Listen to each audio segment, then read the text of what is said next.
Okay. Hello and welcome to WHO and today's virtual press conference on global health issues. Apologies for our late start, but I hope we have an even bigger and better panel for that reason then. It is Wednesday, 4 September 2024, and we are here in WHO HQ in Geneva. My name is Christian Lindmeier, and I will take you through today's press conference. Now let me introduce the participants. Here in the room, we have Dr. Tedros Adhanom Ghebreyesus, WHO Director General, Dr. Mike Ryan, he's Executive Director for the Emergencies Program, Dr. Rogerio Gaspar, he's Director Regulation and Pre-Qualification. Then we have Dr. Maria Van Kerkhove, she's Director ad interim for Epidemic and Pandemic Preparedness and Prevention. Then we have Dr. Ana Maria Henao-Restrepo, she's the lead for R&D Blueprint for Epidemics. And last but not least, here in the room is Dr. Teresa Zacharias. She is the Incident Manager for Conflict Escalation in Israel and Occupied Palestinian Territory. We have a good number of colleagues also online, and very glad to be joined today by Dr. Rick Peppercorn. He's the WHO representative in the Occupied Palestinian Territory, and he's joining live from Gaza. Thank you for standing by. Dr. Hamid Jafari, he's the Director for the Polio Program at WHO in the Eastern Mediterranean region, and he's joining from Amman.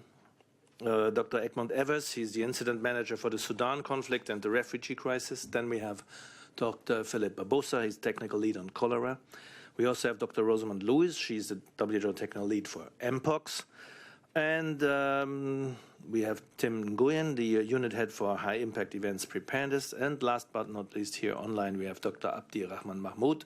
He's Director ad interim for Alert and Response Coordination. A very long list, as I said, and now we can head over straight to the Director General for the opening remarks. Dr. Tedros, please.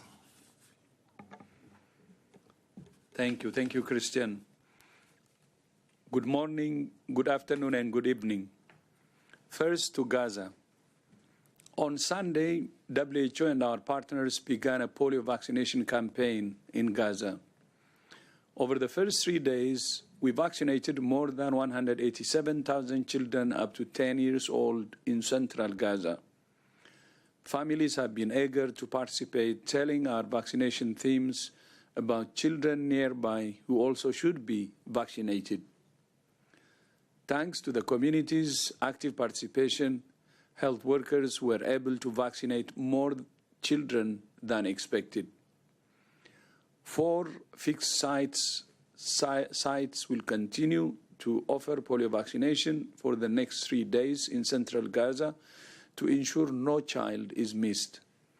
WHO also provides supplies and training to health workers in areas not covered by the humanitarian pause to ensure children in those areas are also protected.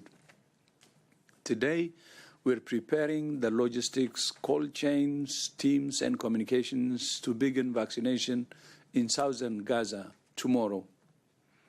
We thank the health workers, UNICEF, UNRWA, and the many other partners and countries in the region and beyond who have supported this campaign. Together, we're helping to prevent the spread of polio in Gaza, but other health needs remain immense. We acknowledge that the humanitarian pause has been respected to allow the vaccination campaign to be conducted safely and successfully. We ask not only for that to remain the case, but also for a ceasefire. Now, an update on the Mpox outbreaks in the Democratic Republic of the Congo and neighboring countries. We expect the first delivery of vaccines to arrive in DRC tomorrow, donated by the European Commission's Health Emergency Preparedness and Response Authority, or HERA. DRC's Ministry of Health plans to begin deploying the vaccines this weekend. WHO is working with our partners to coordinate vaccine demands, share information on doses available, and ensure those doses are directed to areas where they can contribute to controlling the outbreak. I thank the European Union Commission for its donation And we call on countries with stockpiles of vaccines to work with us and our partners to get those vaccines to where they're needed now. We have also been supporting DRC and other countries to ensure the necessary cold chain systems are in place to support communications campaigns, to provide information about vaccination, and to counter mis- and disinformation. Vaccination is one part of the continental response plan that WHO has been developing with the Africa CDC and which we expect to publish on Friday. But vaccines alone won't stop these outbreaks. We're also working to strengthen surveillance, risk communication, community engagement, clinical and home care, and coordination between partners at every level. Today, WHO has published new data on cholera for 2023, showing an increase in both cases and deaths. The number of reported deaths from cholera last year increased by 71% compared with 2022, and the number of cases increased by 13%. Cholera killed 4,000 people. Cholera killed 4,000 people a year, a disease that's preventable and easily treatable.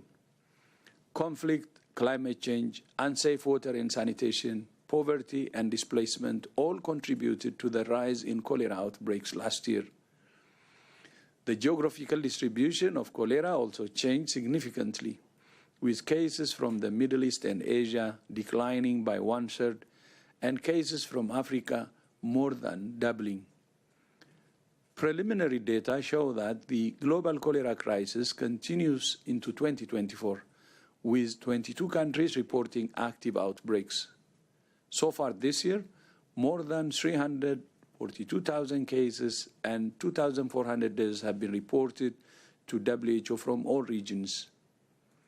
The global cholera crisis has caused a severe shortage of cholera vaccines.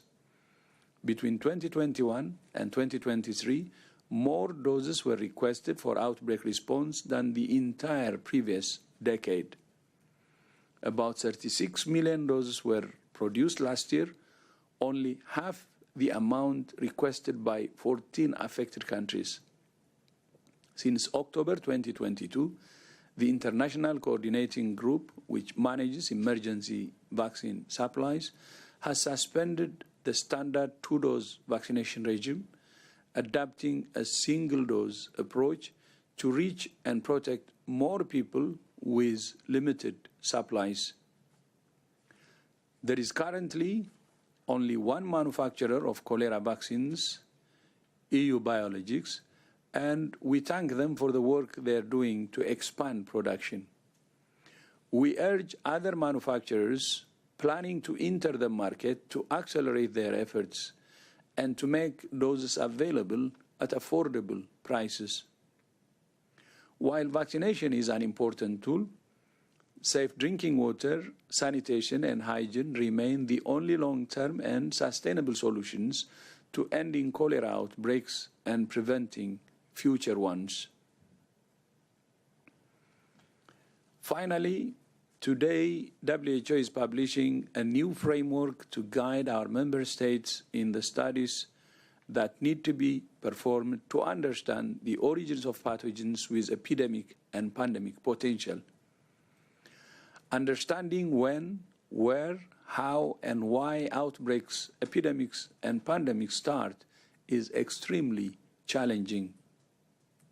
But it's both a scientific imperative to prevent future outbreaks and a moral imperative for the sake of those who lose their lives to them. The COVID-19 pandemic is the most extreme example of this in recent years. The framework published today has been developed by the WHO Scientific Advisory Group for the Origins of Novel Pathogens, or SEGO, a panel of independent experts which WHO established in 2021. I thank the chair of SEGO, Dr. Marieke Venter, and the vice chair, Dr. Jean-Claude Manguera, for their leadership, and all the members for supporting the work of SEGO with their time and expertise. The framework outlines 6 areas in which scientific investigations are needed to identify the origins of outbreaks: early investigations, human studies, animal-human interface studies, environmental and ecological studies, genomic and phylogenetic studies, and laboratory biosafety and biosecurity assessments. It stresses the importance of timely, comprehensive scientific investigations, of building research capacity, and the necessity of sharing results rapidly when they become available. This framework should be used by member states each time a new pathogen emerges. It would have been useful to implement when COVID-19 struck. However, even with a framework in place, it requires the cooperation, collaboration, and transparency of all member states. We still don't know how the COVID-19 pandemic began, and unfortunately, the work to understand its origins remains unfinished. SEGO is now finalizing its independent assessment of how the COVID-19 pandemic began. As I have said many times, including to senior Chinese leaders, China's cooperation is absolutely critical to that process. That includes information on the Huanan seafood market, the earliest known and suspected cases of COVID-19, and the work done at laboratories in Wuhan, China. Without this information, none of us are able to rule any hypothesis out until or unless China shares this data. The origins of COVID-19 will largely remain unknown. Christian, back to you. Thank you very much, Director General. And let me now open the floor to questions from the media. And in order to get into the queue, please raise your hand with the raise your hand icon and then unmute yourself when it's time to do so. For the first question on my list here, it's for Daniel Lawler from the AFP. Daniel, please go ahead and unmute. Hello, this is just a question for Dr. Tedros. I was wondering if you could comment on the contrast between how health workers carrying out polio vaccinations have seemingly been able to move around Gaza more freely and safely than other health efforts in the Strip, and why do you think that is? Thank you. Maybe we use the opportunity to go to Dr. Rick Peppercorn, who's online. And Rick, please go ahead. Yeah, so first of all, good afternoon and greeting from Gaza, from the WHO office in Deir al-Balah, where actually the emergency operation team actually is meeting just under me. So I understood the question partly, but I understood why do you think that we have this humanitarian specific pauses? Is that correct? Is that that's the question? Yes, I'm just wondering about the contrast between how the polio vaccinations have been carried out, whereas it seems like it has been easier with Israel's help than other efforts such as supplying hospitals, for example. Yeah, that's an interesting question. See, there might be, maybe there's various reasons. So first and foremost, I would hope that from all parties, we all agree that polio can be really easily be prevented. We have very good working vaccines for that. We don't want any child to get polio. I think that's a more general, a general feeling all over the world. Secondly, I think with polio, if you are aware, has been a public health event of international concern for many years, still is. And that has a reason. I think the world is on a track to eradicate polio globally. And we came far. There's only 2 countries where you have still wild polio virus, Afghanistan and Pakistan. And then in a number of places, you see this popping up, this so-called vaccine-derived poliovirus outbreaks. Now, so we are all, I would say, the global community is committed to that. We want to ensure, in this case, that polio, the transmission, that we stop the transmission in Gaza, and there will be no other Gaza children who actually will suffer from polio. But we also want to make sure that we prevent the spread from polio to neighboring countries all over.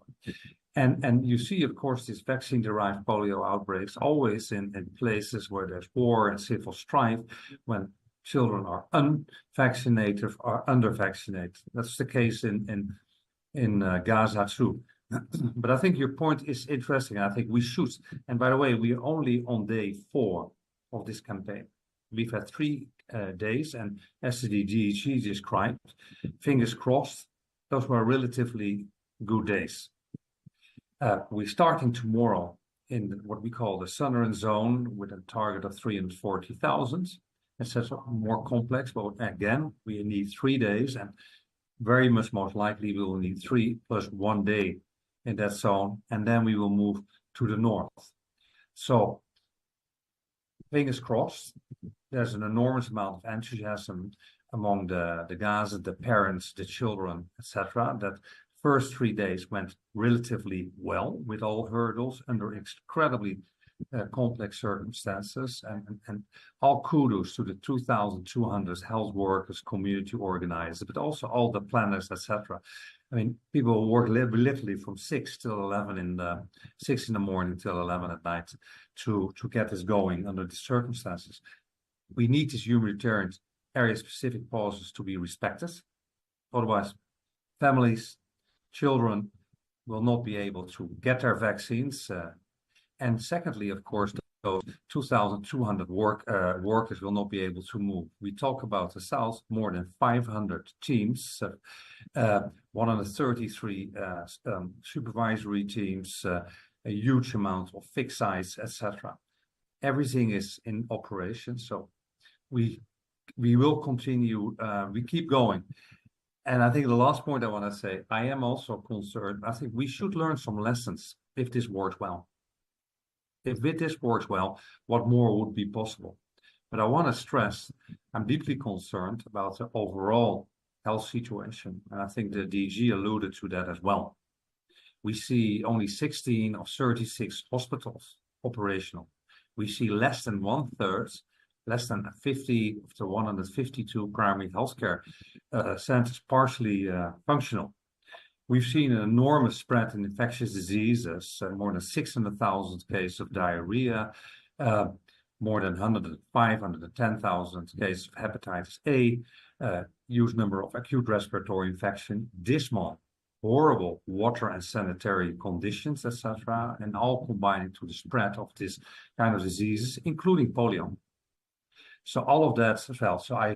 And we still face the last 3 weeks, 2.5 weeks, WHO planned for 8 missions to the north to actually provide fuel, medical supplies, but also to get an emergency medical team out, and to get patients actually to do internal transfer of patients, medevac. And from these 8 planned missions, we only had 3 approved finally. And the last mission, remember when I was doing the second day of the campaign, the other WHO team was doing that job. We finished at 11:30 at night.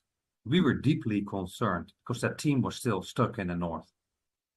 And they only got out, they only arrived at our guest house at 1:30 in the morning. Now, this is what I would say, the average routine humanitarian operations by now, more than 11 months in this conflict. This should be routine. We still do not have or do not always have a working deconfliction mechanism, etc. So yeah, huge concern on the other ways, but I hope, I want to close a little positive. I hope that we will learn lessons, that we are a little bit in a polio bubble, and I've never, well, for a long time, I haven't seen so many children smiling, happy, and by the way, explaining to me and to us why they wanted to be vaccinated. As there's a huge vaccination acceptance among the Gazans. They used to have, before the crisis, routine immunization coverage of 90% plus. That's higher than a lot of high-income countries. So yes, I want to end positive.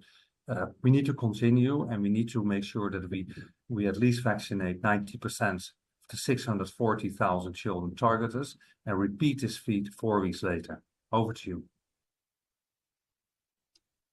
Thank you so much, Dr. Peperkorn.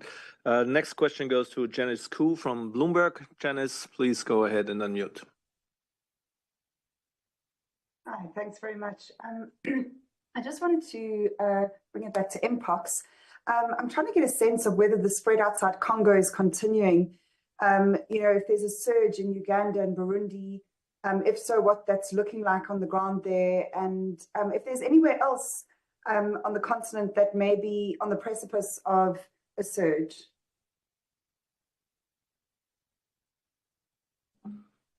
Thank you very much. We'll start with Dr. Van Kerkhove, please. Yeah, thanks very much. I can start. So I think, as we've said in previous press conferences and what we're doing in our briefings, is that we're learning. We're with enhanced surveillance activities, with detailed field investigations that are happening in the DRC, but also in neighboring countries. We're learning more about the spread of the different outbreaks of Mpox, which are caused by different clades. We have seen in DRC a rapid escalation, more than 20,000 suspected cases, but there's different epidemiology, there are different modes of transmission, there are different outbreaks that are happening in different parts of the country. That precision in understanding that epidemiology is really critical to tailor our response. We're also concerned about the increase in cases of clade 1b in Burundi. The latest data that I have in front of me on confirmed cases in Burundi was over 300 confirmed cases, 331. What's concerning about Burundi is that the cases are dispersed through the country. So we aren't seeing these small pockets of outbreaks. So this indicates to us that there's more transmission, there's more circulation that's happening. There are cases that are being reported of clade 1b in Uganda, in Rwanda, in Kenya, and there's been one exported case into Sweden and one into Thailand. With low numbers that we've seen, our challenge right now is having good visibility on the circulation of these viruses, which is why it's so critical that as part of the response, as you heard the DG say, vaccines are only one part of the response, strengthened surveillance, detailed field investigations, making sure that we have diagnostics in country is really critical for us to understand what is happening. But there are a number of countries that are at risk. Certainly we are seeing an increase in circulation in the DRC, particularly in the Kivus, but also a concerning situation in Burundi as well. Thank you much. Thank you very much, Dr. Van Kerkhove. Next question goes to John Cohen from Science. John, please go ahead.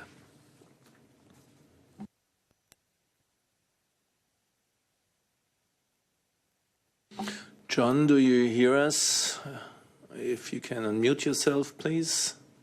Sorry about that. Yeah, you go. Just to follow up on the same question, Burundi has more cases suspected and confirmed recently than anywhere other than DRC. What is the status of the country requesting donation of vaccine, having an EUA or some other mechanism to get vaccine? Does anyone know whether Burundi wants vaccine? And how would Burundi use vaccine given that targeted populations are unclear with the epidemiology? Thank you very much, John. And this seems to be a question for Tim Nguyen. He's unit head for high impact events and preparedness. Tim, please go ahead. Thank you very much for this question. I think the first requisite for most countries actually to access and request for vaccine is having the regulatory approval in the country prepared. And I think this is something that our colleagues in the WHO regional office and in the Africa CDC as part of the One Continental Plan are working with those countries to set up that system for the vaccine to receive. be receivable through a regulatory process. So I think this is the status at the moment where we are with the other countries in terms of supporting access to vaccines. Thank you very much, Tim. I'm looking around the room if anybody wants to add. Just to add to the information, we don't have evidence of a request from the country regarding using vaccines, but what we know is the country authorities are working to investigate and understand better the epidemiology and the chains of transmission, which is very important. And as Dr. Tedros says, this is equally important as to having vaccines, having all the other control measures in place, John, having contact tracing, understanding the groups who are at risk, implementing measures to reduce the risk of transmission, etc. So we continue to work with all the countries, and different countries implement the recommended WHO strategies using different approaches, and we value very much the efforts of the government of Burundi in understanding better the epidemiology. Thank you. Thank you very much, both. With this, we go to the next question. That's for Kerry Cullinan from HPW. Kerry, please go ahead and unmute yourself. Thank you. My question is related to cholera. The 70% increase in deaths over 1 year, given the relatively small increase in cases, is quite alarming. And I wondered whether somebody could explain what is driving these high deaths. Thank you. Thank you. And I'm calling for Dr. Philip Barbosa. He's our technical lead for cholera. Philip, please. Okay. Okay. Thank you very much for your question. So what needs to be understood is, the seasonality and the area that where strike is changing over the years. So, and also the way the different countries are reporting cholera cases is extremely variable across the world. And I think it's also an opportunity also to appeal for country to report more timely and more seamlessly the information that they have to ensure, as many are not doing it because of the fear of illegal sanction that are, of course, not recommended by WHO. So this is one of the parts which is challenging in interpreting data from different regions because the surveillance system are not necessarily comparable with one and another. So the difference in terms of pattern between the increases in cases and in deaths, and especially if you are comparing versus Africa versus the Middle East and Asia. In Africa, the surveillance system and the way that the country are reporting cases is, I would say, much more similar with one another.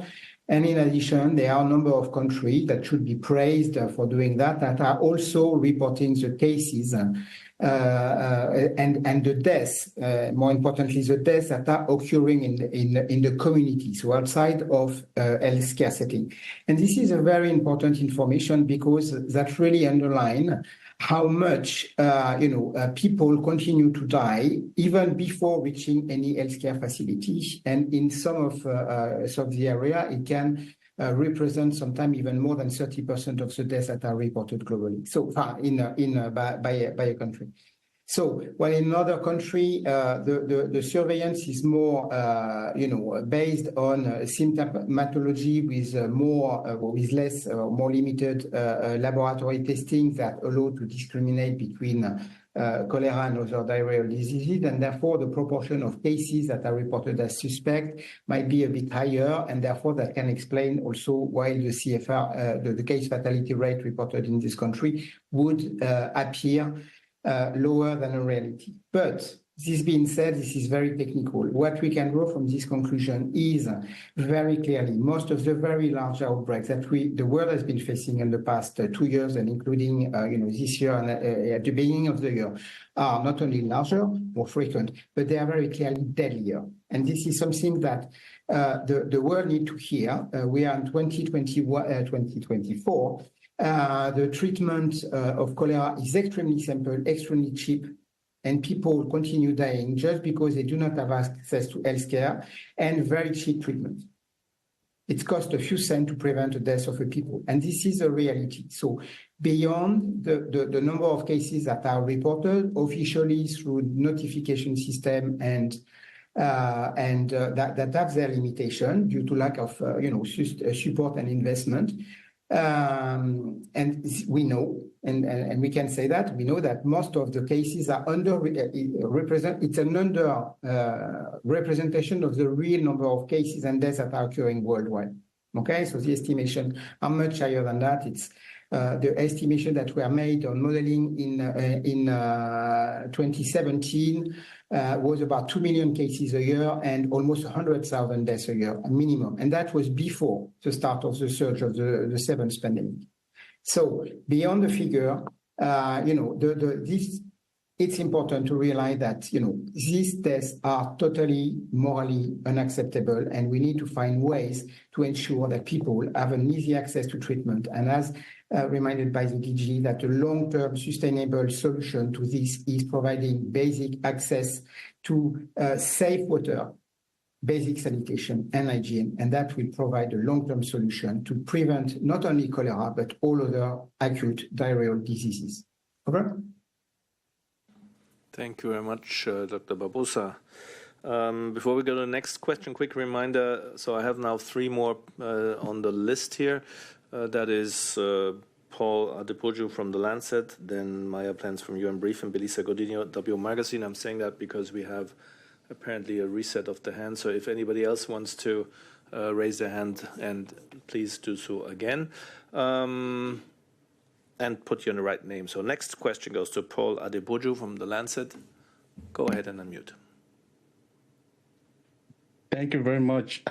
My first question probably goes to Dr. Hannah Maria regarding the research aspect of the Mpox response in Africa. I'm particularly looking at the focus for the Mpox vaccines, and available data, recent data on the candidate vaccines showed they've been recently extensively used in adults, but we have some countries in Africa where children are really the significant proportion for this. So what is the plan, and what does the approach look like in using these vaccines for children, and getting how this is going to affect future insight into how this vaccine will be used in future responses?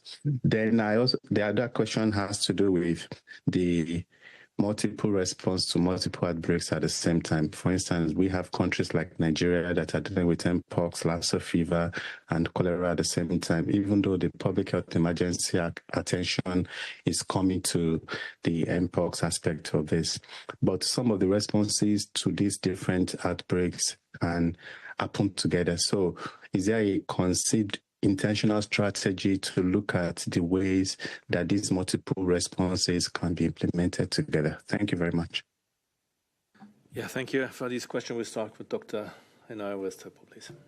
Thank you very much for the question. The first thing to say is that we have the pleasure of hosting with Africa CDC, USNID, and CEPI a conference on research on the 29th and 30th of last month.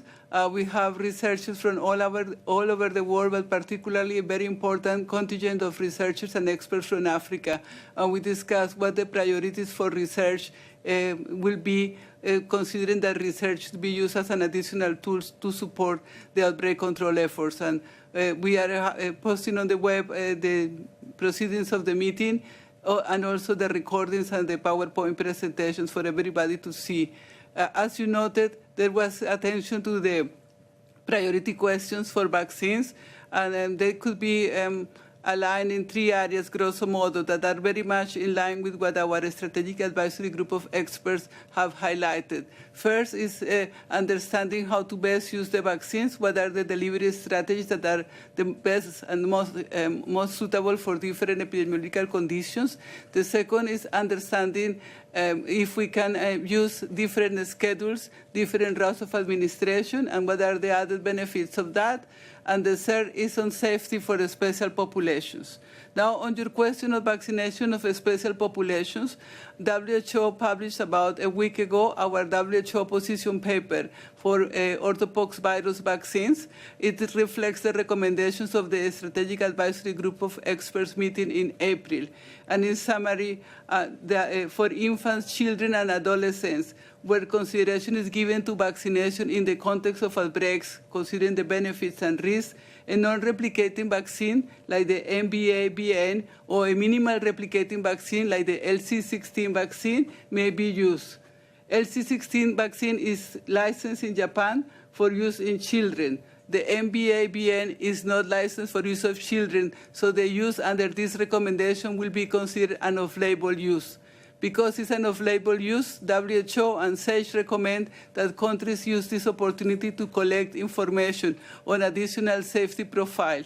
And I must say before I finish that it's not that we don't have data. There are already some studies of use of the MVA vaccine in infants and children, particularly observational studies and a few clinical trials.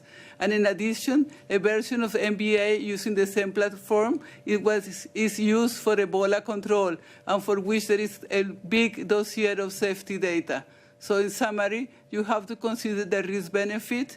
If you go for an off-label, collect information so that the data can be used to inform policy and regulatory in the future. Thank you. Thank you very much, Anna Maria. And for the other part, let me see if Dr. Abdirahman Mahmoud, Director Interim for Alert and Response Coordination, is available. Abdi?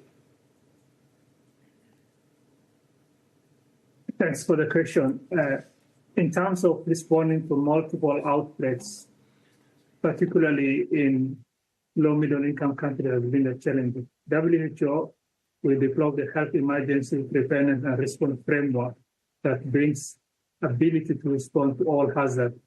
We have seen multiple, as we discussed in Gaza today, in humanitarian situation, in addition to outbreaks. So we have a framework that deals with starting with community protection, because the community needs, as we are worried about Mpox, the countries outside there in DRC or Nigeria, the worry they have is measles, malaria, and other communicable diseases. So finding the balance, assisting the communities and listening to them, we start with that. So we have an integrated approach, bringing the surveillance, integrated response, and listening to the community. So the framework, or the HEPA frameworks, allows us to respond to multiple outbreaks that is going on. As my colleague, Dr. Barbosa, alluded, we have, in addition to Mpox in DRC, we have a large cholera outbreak that's currently under control for over 23,500 cases, and 314 deaths were reported from DRC, and most of them from North Kivu, South Kivu areas struggling with Mpox. So we have an integrated approach, responding to this crisis that are overlapping, stretching the community response. So we work with the ministries, and more importantly, local health clusters. We have 900 global members of the health cluster working with them, so that as we respond to an outbreak, we need to sustain the essential health services. So that's what we are doing, and working with the communities, starting with them as outbreaks ends, and start with the community. Thank you very much, Dr. Mahmoud, and we have Dr. Mike Ryan to add. Yeah, I think the questioner raised a really big issue, because it depends where you are in the world. Countries face different types of health emergency, but they all end up with people in hospital. They all end up with people in graves. They all end up with a health system that's overwhelmed. They all end up with the system collapsing around that. So designing response in a way that you can, as Abdi said, have integrated surveillance, integrated response, where you're trying to make the surveillance system, the community protection system, the healthcare system, the access to countermeasures system capable of dealing with whatever threat, be it in response to monsoon floods, be it in response to an earthquake, a conflict, or an epidemic. Gone are the days when countries could prepare for very specific threats, because many countries are facing multiple threats at any one given time. And again, if we take the example of DR Congo at this particular moment, the world is very, very concerned now about Mpox. There wasn't anybody jumping up and down last month, the month before that, about cholera, about measles, about meningitis. We raised these issues. with a vaccine that costs $100 a dose, $141 a dose. If you want to vaccinate 5 million people in Congo, that's going to cost you $1 billion. If I had $1 billion tomorrow, would I be spending it on Mpox vaccine? Maybe I'd spend it on making sure my measles coverage is better, making sure my kids with malaria get treated. Countries face real trade-offs, real difficulties. So when you ask about Burundi, well, they're not requesting vaccine. Maybe Burundi hasn't requested vaccine. Maybe Burundi is considering what it spends its money on. The issue is Mpox has become an issue because it's seen as an international health threat, not because it's necessarily killing kids in a certain place. Same with polio in Gaza. The reason it's got the attention and we've got all of this cooperation is because it's a threat outside Gaza, not just to the children of Gaza. The world only wakes up when the threat is beyond the national border. And countries are left to deal with their national problems in national and sub-regional areas without any support most of the time. Sorry to be direct and difficult about this, but I think the journalist raises a very important issue. So we need to wake up and smell the coffee here. Many countries are facing multiple threats. They need assistance in developing generic, multi-capacity response mechanisms, not just when the world wakes up and perceives an international infectious disease threat like Mpox. Thank you. Thank you very much for all your replies. Thank you. Next in line is Maya Plens from UN Brief. And as we have multiple colleagues still waiting, let's make this a short one, please. Thank you.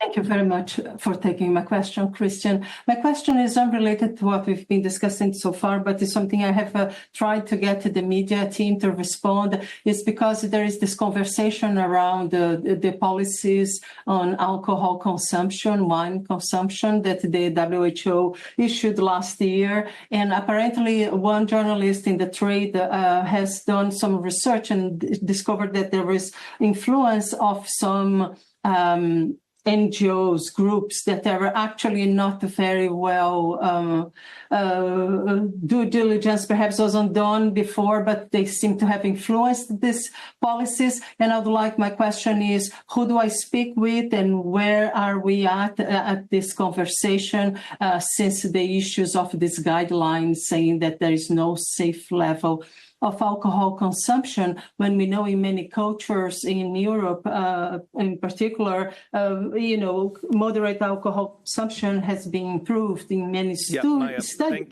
they are good for the health of women, cardiovascular health. Thank you very much, Maya, for this point. We'll get back to you on this through the usual channels. Now let's take a question which fits into the realm of this press conference. Next question goes to Belisa Godinho from the W Magazine. Belisa, please go ahead. Hi, I would like to, if possible, to have the confirmation if Mpox virus could be related to or is related with climate change. If so, I ask whether if the prevention of the disease and others affected and aggravated by the climate should not be carried out alongside the fight against the virus and global warming. Thank you. Belisa, if we understood well, the second part, whether this is a multifactorial approach and there should be other ways to tackle it than just the virus, right? So, but over to Dr. Van Kerkhoff, please. I think maybe just in general can say there is a link between climate change and risk of infectious diseases. We're seeing changes we can give multiple examples of how climate change is affecting the geographic distribution of vectors, for example, for Aedes-borne viruses like dengue, like chikungunya, where we see vectors able to thrive further north and further south of the equator, impacting billions of people around the world. We do see changes with climate change, with El Nino, El Niña, the way animals move on the planet. We've seen this with wild bird patterns. And avian influenza, for example. If you look at the freeze-thaw patterns of lakes and large bodies of water where these animals rest as they navigate and move around, migrate around the world. Specifically with regards to Mpox, we are looking at as part of the Global Strategic Preparedness Response Plan, not only stopping human-to-human outbreaks transmission, but also looking at spillover and reducing zoonotic spillover. And this has to do with the way people live and how they hunt and how they consume wild animals. There's a lot of efforts underway that can look at how we address the drivers of spillover. And of course, that's linked to climate change. So there is a direct link there. And for us, what we need to be able to do is to holistically look. It's not about dealing with pandemic preparedness or climate change. It's about how we collectively approach this. This is actually being discussed, as part of the pandemic accord.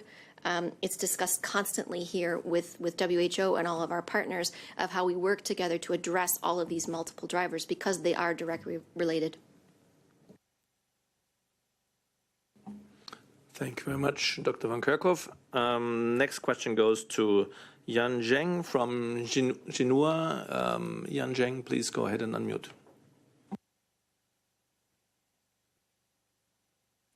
Thank you. My question is, could the WHO share with us the latest developments concerning the emergency license process for the Mpox vaccine, and what are the main bottlenecks hindering that process? Thank you. Thank you very much. Roger Gaspar, please. Okay. Thank you. So, as you know, we have opened the emergency use listing opportunity for expression of interest even before the expert committee for IHR recommended the Director General for the declaration of the fake. In recent weeks, we have been in close contact with manufacturers, both on the vaccines and on the diagnostic side. We are currently reviewing 3 vaccines. It's already known, MVA Bavarian Nordic, using as a reference authority the European Medicines Agency. But at the same time, we are discussing with KM Biologics from Japan on LC16, as it was referred before in answer to another question. And we just had today a meeting with Emergent on the ACAM 2000 vaccine. These 3 vaccines are recommended by the SAGE since April. They configure different platforms and different situations. From the regulatory perspective, MVA Bavarian Nordic fits the requirements for pre-qualification. So currently, we are not assessing it under emergency use listing, but under full pre-qualification. We anticipate if the questions that were put to the company are answered this week, we might be able, on the best case scenario, to conclude the evaluation during next week. This is our anticipated best case scenario. With LC16 from KM Biologics, we are in the situation of reviewing the file and putting the first round of questions. And we have convened a technical advisory committee for the EUL before the end of the month. And the recent discussion that we had today with Emergent Technologies on ACAM 2000, most probably there'll be a first submission of data before Friday this week, followed by a new meeting next Tuesday, and the potential submission either the end of next week or the week that follows. So we are looking at these situations with 3 different pairs of eyes, because MVA Bavarian Nordic, as I said, it's very close to the final approval. LC16, we are still reviewing data that is being submitted. And with ACAM 2000, as it was highlighted in April by the SAGE, we have a number of concerns on safety on special populations. This was discussed openly with the manufacturer, and we had a meeting with the FDA, that is the reference regulatory authority for this one, last Monday. We are concerned about the implementation of safety monitoring on the deployment of the vaccine.